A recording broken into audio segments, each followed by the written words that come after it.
Hey everybody, welcome back. It's good to see you. Today we are doing another RevMap Performance video. I'm going over the tuning here. This video is going to be covering logging. So the whole process from logging everything while you're driving the car to submitting those logs to Jason so he can make any revisions necessary that he sees. So grab your laptop, let's go for a ride.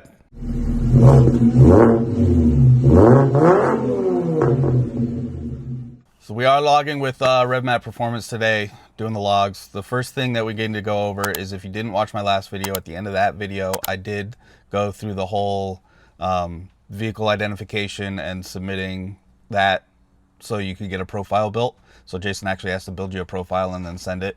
That way you can log in, use that profile, and start doing the logging. So wait for the email from him after you've done that. Check out that video if you haven't watched it yet. You got to go through that process. I tailor that with that because that's kind of the next step after actually flashing the tune. So that'll get you prepared to do these logs. All right, so a few things indoors before we head out to the car and start logging. Obviously, I won't be able to run you through everything because I've got the port right here and I can't plug it into my car and my computer from inside the house. But we're gonna go over a few things that you need to have squared away before you start logging. First thing is, obviously, have your dongle, have the cable, have your laptop.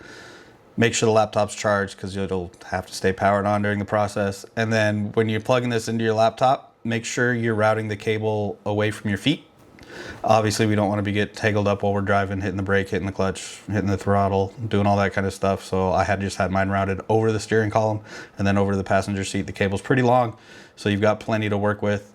So just keep that in mind. On the computer here, this is the logger. So this is the main screen that we got set up last time we were in here and we submitted our profile, or submitted basically our ECU settings to Jason to create a profile. So as you can see, I'm on KWP Advanced. This is where it's going to save it to the computer. So that's the folder it's going to save all the files to. And then we're running OpenPort 2.0. If you hit continue, this is where you're going to be doing all your logging from. So you can see it's got all the settings on the computer here. So KWP Advanced, everything we put it on the previous screen. You can read your fault codes too if you need to, but we're worried about measurements right now because that's where we're doing all the logging from. So what you're going to do is you're going to plug everything into your laptop like you did last time. You're going to hit that read ECU identification and load profiles. It's going to do the same process, read the ECU, but it's also going to bring up a profile that Jason created. So this is why you got to do the submission first. Then you've got your connect, start logging, open log folder down here. Once you read the ECU, it brings everything up. You can select your profile. You can hit start logging. You'll get a green bar at the top. And then you're logging. You'll see a bunch of information going on the screen. Just let it do its thing. It's creating the file. It's logging everything. And yeah, let's go for a drive. You'll see everything. I'll have the screen captured and up on the screen while I'm doing the drive. So let's enjoy some sounds, go for a drive, get these logs created. Some things to keep in mind when you are logging: you want to make sure the vehicle is at operating temperature. Don't just fire it from a cold start your log and go driving. You want to make sure it's up to temperature. That way your wideband O2 is ready. That way it avoids any cold start issues that you might have. Just going to give you a good data set to send to Jason. When he sends you the profile, he might send you some tidbits on what he wants logged. So for me, and this is kind of a generic one, 10 to 15 minutes of normal driving with some acceleration in it. So kind of mixed driving.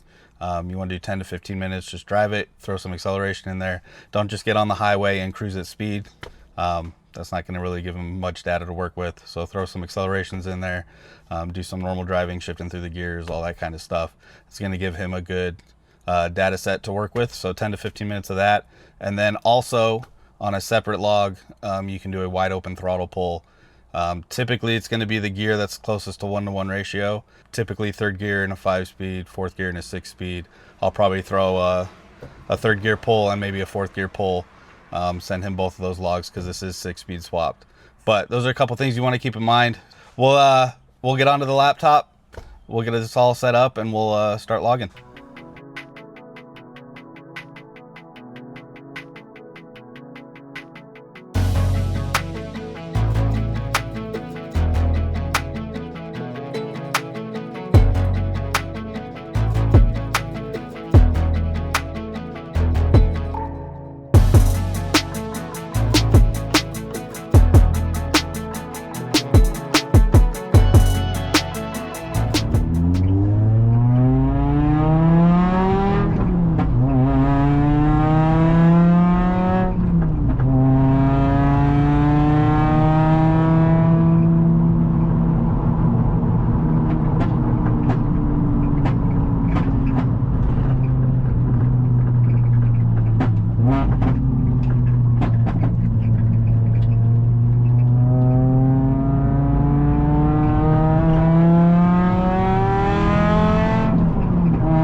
back from logging.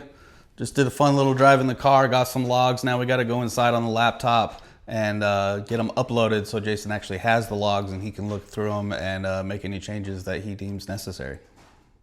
Also, just to verify with you guys what I actually did log, 10 to 15 minutes of normal driving, like I said, with some acceleration in it. And then I did do one pull from 2000 up to red line in third gear. So hopped on the on-ramp, put in third gear, dropped the RPMs to 2000, just gunned it until it started hitting that red line.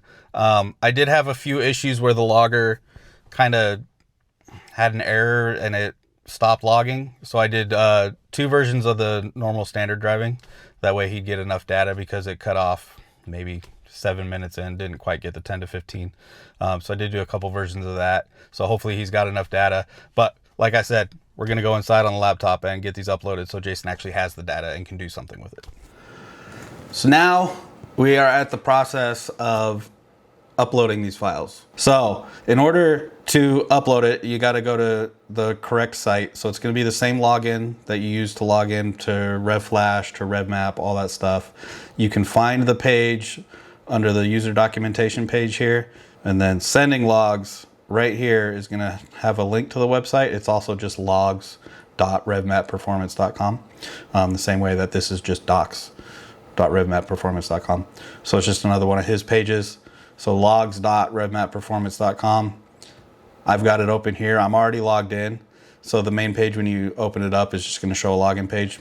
Put your login there. Log in. That's what's going to bring you to here. You're going to say you're successfully connected because you're logged in and you are connected to the internet. So here is where we can choose all our files. So hit choose file here. Find your folder. Just upload the files. So select all the files and get them uploaded. And you do have to do them one at a time. So if you have multiple logs, select the first one. Hit upload. It's going to upload it. You'll see it down here at the bottom of the screen. You can either view it, delete it, do whatever, but that one was successfully uploaded. So just do that for all your files. Now they're all uploaded. It's as simple as that. You just got to go to his site, make sure you're logged in. Obviously, he needs to know what account these go to, otherwise he's just getting random files. Upload all the files that you have for the logs that you took, and that's pretty much it. So very simple process. Jason's going to have these now so he can take a look at them, and then he can do his thing and either send a revision for the tune, or he can tell you it's all good. Depends on just how many revisions you're going to want to go through to fine tune the tune. The tune right out of the box isn't going to be perfect, especially since we're all at various different stages of, doing mods to our cars. So Jason can go through, he can adjust the timing, he can adjust the fuel curve, he can adjust anything that he sees necessary with these. So, all right, that's going to do it for this episode of RevMap Performance with the VW 2.5 liter. Covered logging step-by-step all the way through. So I hope that answered any questions that you had. Hope that helps you out with your experience with RevMap and getting your logs taken care of and submitted. So I'm just waiting on Jason to get to him, get a revision, and then we'll do some actual driving and my feedback and stuff on the tune. So far it's been good. So I am happy with it. Leave a comment down below if you got any questions. Hit that like button, hit that subscribe button. It really does support the channel and help us give the 7K goodness to the world. So if YouTube thinks the channel's doing well and the videos are doing well, it's going to promote them to other people to see. So anyways, that's it. I think I need to replace my windshield. Got a nice crack right